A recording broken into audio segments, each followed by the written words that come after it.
Kapit-bisig din ang mga artista na kusang tumulong sa mga sinalanta. Hindi naman mapigilan ni Casey Concepcion na sitahin ang taon-taon nilang na problema sa pagbabaha. Nagpapatrol, Mario Dumawan. Bakit ano masasabi mo? Ang masasabi ko lang ay, magbalik ka ng burger.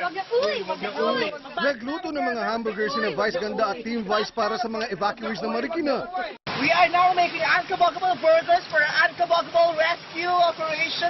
Mga ordinaryong volunteer naman sina Rufa Gutierrez at kanyang mga anak, kasama sina Dr. Vicky Bello, Dayan Castillejo, Crystal Henares at iba pang bituin sa paghahanda nila ng 1,000 packed dinner kanina.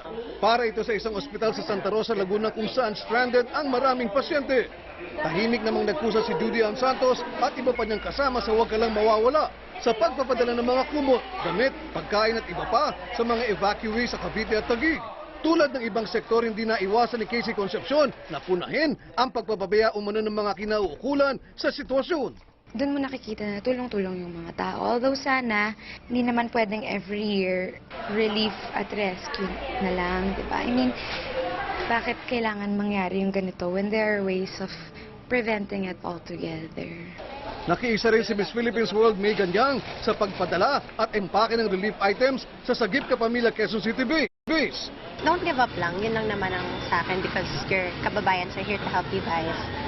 Samantala kahit umiwas, nakunan pa rin ng cellphone camera si Angel Locsin sa pribado niyang bisita sa evacuation centers sa Santo Domingo Church at Barangay Bagong Silangan sa Quezon City, kung saan nakasilong ang daan-daang pamilya.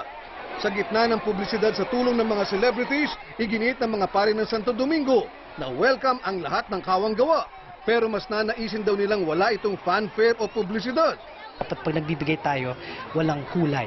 Tumulong tayo, hindi natin kinakailangan magpakuha sa camera o magpa-mention na kung sino sapagkat kapag ginawa natin, sabi ng Panginoon, nakuha na natin ang ating gantimpala dito sa lupa.